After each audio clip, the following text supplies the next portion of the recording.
aku emang waktu itu emang susah beneran gitu, 5 tahun yang lalu emang susah beneran. Dari itu sofa aku mau diambil sama debt collector, mobil aku bisa diambil sama debt collector gitu.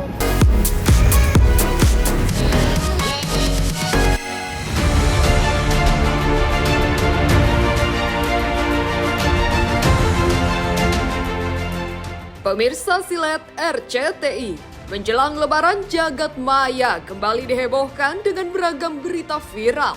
Mulai dari amblasnya jalan tol di saat arus mudik baru dimulai, sampai berita penagih hutang yang justru dikepruk mangkuk oleh seorang wanita.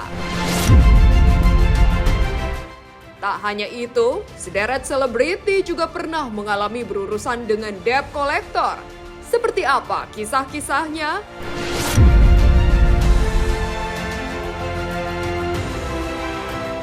Viral, jalan tol Bocimi amblas di saat arus mudik baru dimulai.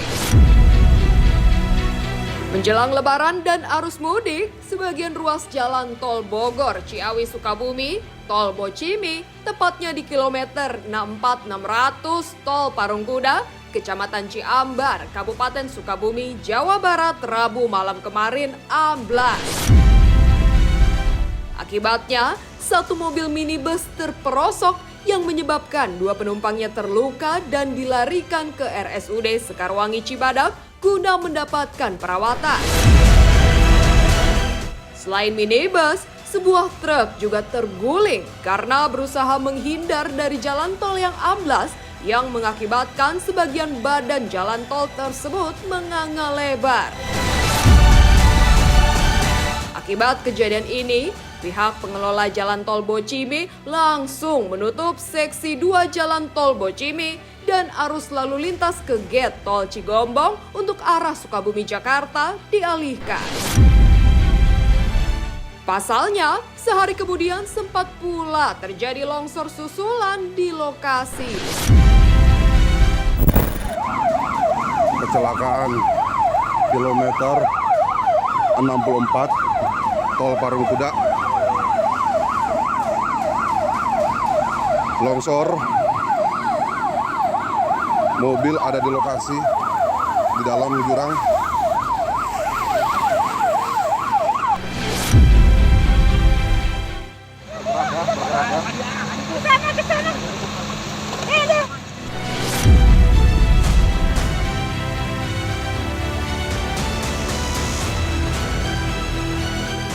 Gimana sih, Kang? Iya, kedengar minta tolong di bawah. Kedengar minta tolong. Terus langsung ditolong sama Kang. Iya. Digendong atau di gimana Kang evakuasinya? Kan orang gemuk tuh. Itu aja nyuruh ada yang petugas jalan tol ini. Oh, ada petugas. Berapa orang, Kang, yang akan lihat korban waktu itu? Sendiri sih yang di bawah. Sendiri ya? Yang di Kejadiannya di tol Bocimi, ini ada tol Rebu ya, jembatan, longsor. Mudah-mudahan nggak ada korban jiwa, pokoknya semua, kalaupun ada yang luka-luka cepat sembuh dan hati-hati semuanya ya dalam berkendara ataupun berpergian.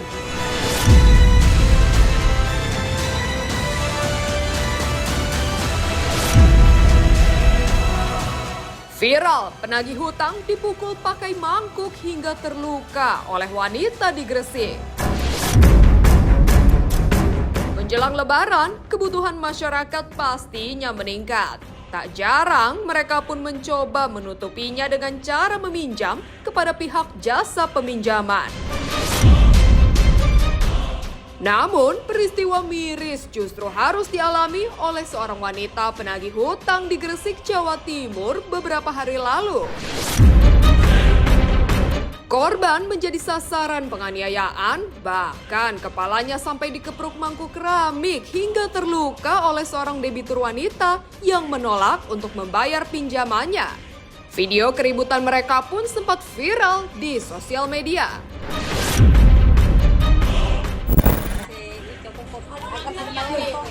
Masalah itu gak iso dijawab omong, Bu. Wong iki kon galekno lho kan galek. Lah iki bisa ngomong, bali yo dhisik, kok maneh, kurangin apa?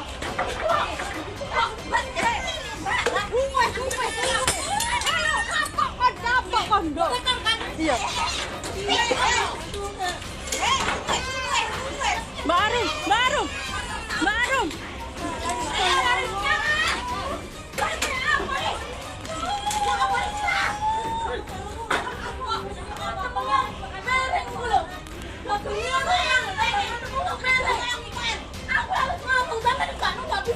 ya Bu ya.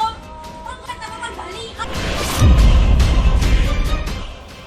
Biasanya orang yang ditagih itu kan merasa kepepet. Lalu kemudian juga pasti dia belum punya kemampuan atau siap untuk bisa ditagih utangnya.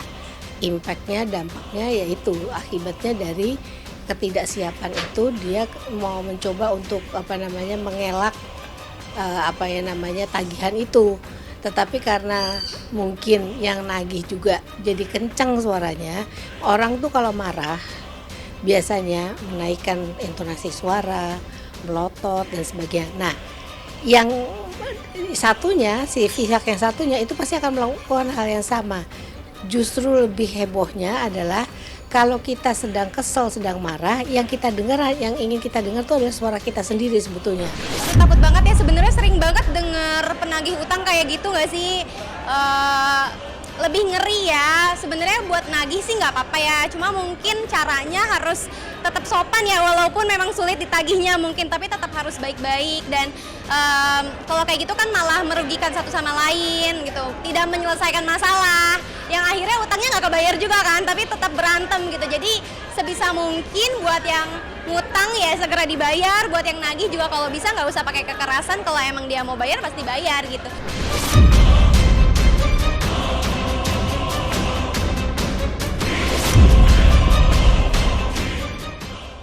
Seorang ustadz dikeroyok bank keliling di Pandeglang. Video detik-detik pengeroyokan yang dialami Ustadz Muhyi asal Pandeglang di tepi Jalan Raya Serang Pandeglang, tepatnya di Kampung Sukamana, Desa Sukamana, Kecamatan Baros, Kabupaten Serang, Minggu malam kemarin viral di media sosial. Pelaku pengeroyokan diduga adalah penagih hutang dari bank keliling. Pengeroyokan terjadi saat korban beserta istri dan adiknya baru saja pulang dari RSUD Banten. Entah apa pemicunya, tiba-tiba saja para pelaku memukul kaca spion mobil korban dan langsung melakukan pengeroyokan begitu korban keluar dari mobil. Aksi pengeroyokan di hari-hari menjelang Lebaran ini dapat dihentikan setelah sejumlah warga dan polisi dari Polsek Baros datang ke lokasi. Kabarnya, sejumlah pelaku pengeroyokan kini sudah berhasil diamankan petugas gabungan dari Polsek Baros dan Polresta Serang Kota. Sementara aksi sweeping sempat dilakukan warga ke kantor bank keliling serta terhadap para penagih hutangnya.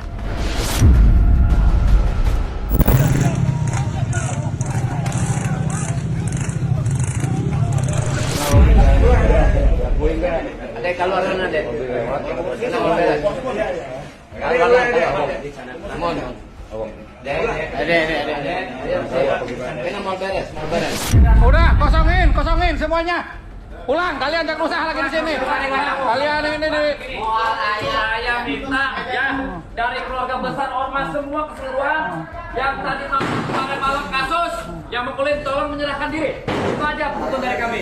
Ya. Menurutku sebenarnya semua apa yang dilakukan itu selalu ada konsekuensi. Jadi aku nggak bisa nyalahin keduanya, tapi menurutku jangan ngutang deh.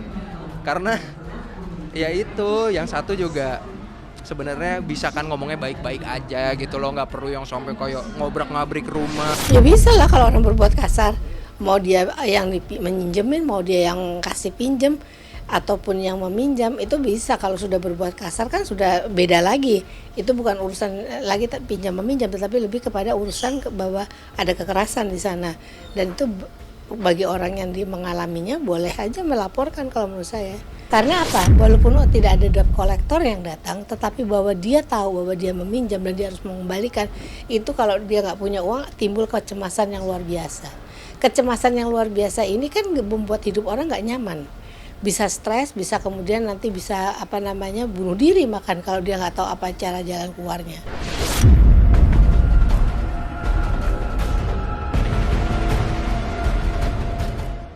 Cucu angkat bunuh kakek dan nenek di Lebak, Banten karena tak diberi pinjaman, uang THR korban raib diambil. Menjelang Lebaran, nasib tragis menimpa pasangan kakek nenek, Kemet, 92 tahun, dan Sartimah, 72 tahun. Keduanya ditemukan terbujur kaku dengan luka-luka akibat hantaman benda tumpul di rumahnya, Desa Kadujajar, Kecamatan Malingping, Kabupaten Lebak, Provinsi Banten, Senin pekan lalu. Dan ternyata keduanya dibunuh secara keji oleh cucu angkat mereka yang berinisial ZN, 44 tahun, yang jengkel karena tidak dipinjami uang untuk lebaran sebesar Rp500.000 oleh kakek dan nenek angkatnya itu. Tidak heran, usai menghabisi nyawa kedua lansia itu, pelaku langsung menggasak uang THR dan pensiunan milik korban. Pembunuhan terhadap kedua korban terungkap berkat kecurigaan pedagang sayur langganan nenek Sartimah yang mendapati rumah korban dalam keadaan sangat sepi. Awalnya, polisi menduga kedua korban tewas dianiaya perampok lantaran uang THR dan pensiunan korban raib. Namun, dari hasil olah TKP dan penyelidikan, didapati petunjuk jika kedua korban dihabisi oleh sang cucu. Tidak berapa lama kemudian, jajaran reserse dari Polres Lebak berhasil mengamankan ZN yang mengakui semua perbuatannya.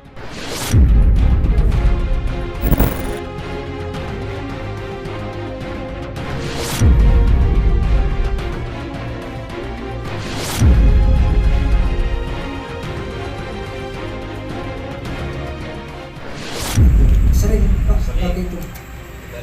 Sering kamu balikin nggak? Ya kadang ada yang dibalikin, kadang ada yang enggak. Kamu kalau nggak dikasih pinjam marah? Ya itu marah.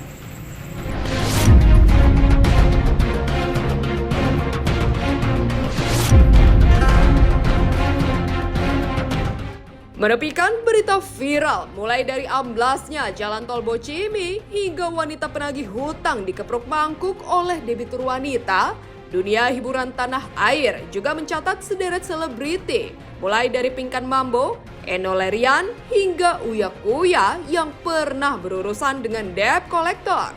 Berikut kisah mereka. Pinkan Mambo. Karirnya sebagai penyanyi yang tiba-tiba surut sempat membuat Pinkan Mambo terjebak hutang hingga 100 juta rupiah kepada sejumlah pihak hanya untuk sekedar menyambung hidupnya. Saking banyaknya hutang, mantan personel grup vokal Ratu ini bahkan sempat menjadi buruan debt collector. Beruntung, lambat laun istri dari Arya Khan ini mulai bisa mencicil hutangnya dari penghasilannya berjualan serta kembali ke dunia entertain.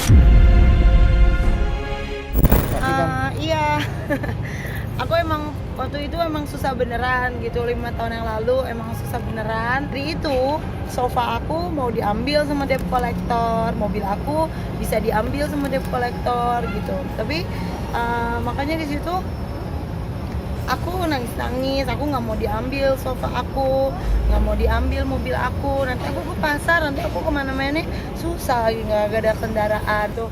Akhirnya aku stres sampai debt collector datang ke rumah, ke satpam gitu-gitu. Aku stres banget, udah kayak mau mati rasanya.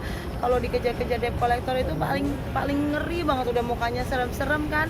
Habis itu udah datangin terus, gua kemana dikejar, duh kepala lu kotak bener-bener deh. Habis itu gue sakit perut gitu, udah kayak mau dipenjara, rasanya kayak dunia runtuh. Lu malu banget sama satpam juga kan, kayak kita punya hutang, aduh bener-bener deh.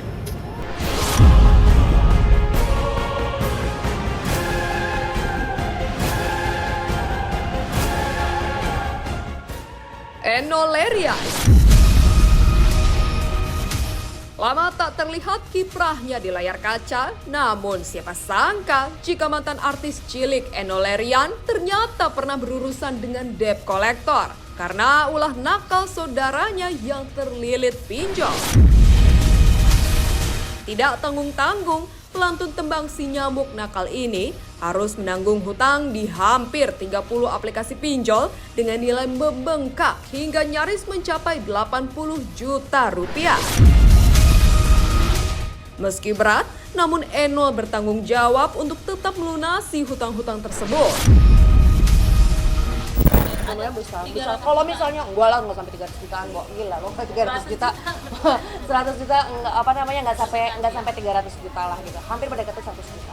Oh, jual barang-barangnya dia, barang-barangnya dia. Jadi memang yang bersangkutan ini punya hobi lah gitu ya, karena masih umurnya juga masih cukup muda, punya hobinya yang mungkin menurut aku juga kayaknya sebenarnya kayak nggak ada mutunya gitu ya, nggak ada faedahnya buat orang-orang kayak gue yang umurnya emang udah dewasa gitu. Ya udah, akhirnya yang harus dilakukan adalah lo jual itu barang-barang lo buat bayar utangnya gitu, maksudnya supaya jual-jual barangnya tuh barang-barang yang dia beli gitu kan, dengan cara menghutang.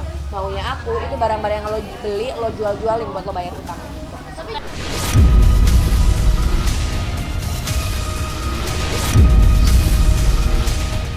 Uya Kuya. Diam-diam, Uya Kuya ternyata pernah beberapa kali diteror oleh debt collector alias DC dari aplikasi pinjol. Sang DC menyebut jika ada orang terdekat Uya yang terlilit hutang besar pinjol. Sialnya, orang terdekatnya itu menjadikan nomor telepon Uya sebagai nomor daruratnya.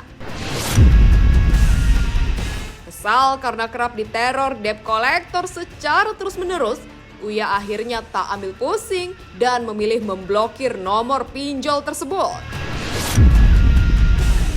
Pak, ini benar-benar nomor Ibu Astrid ya? Ibu Astrid siapa maksudnya? Halo. Aplikasi maksudnya apa, Pak? Iya, tadi aplikasi pinjaman dana, Pak. Pinjaman dana maksudnya apa? Dengan siapa?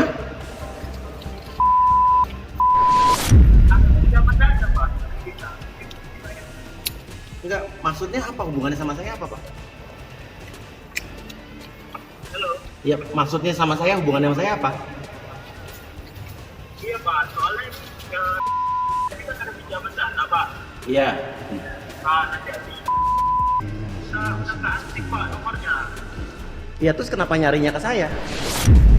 Iya, soalnya ini Bapak ada di kontaknya. Bapak sudah aktif ya, Pak. Artis saya siapa? Saya nggak ada hubungannya sama saya, Pak. Ada sudah aktif nomornya. Ya, gini, yang utang orang lain kenapa hubunginnya ke saya, Pak? Ini begini, Pak. Dan kita ada prosedur perusahaan di saat yang bersangkutan tidak bisa bayar ataupun misalnya tidak bisa dihubungi, kita coba hubungi kontak-kontaknya, Pak. Ya, Bapak nggak ganggu saya dong namanya. Apa hubungannya saya ada di kontak? Bapak dari mana, Pak? Iya, soalnya gini, Pak. Bapak kan ada di kontaknya. Iya, nggak saya tanya. Bapak nggak saya tanya. Karena sekarang banyak juga kejadian-kejadian yang punya pengalaman akhirnya mencekek dari kejadian pinjaman online seperti yang diceritain sama si Dodol tadi, ya kan? Ya, dan hati-hati juga sama pinjaman-pinjaman online yang lewat SMS tuh, yang nggak resmi itu hati-hati. Ya, nanti malah akhirnya jadi bermasalah.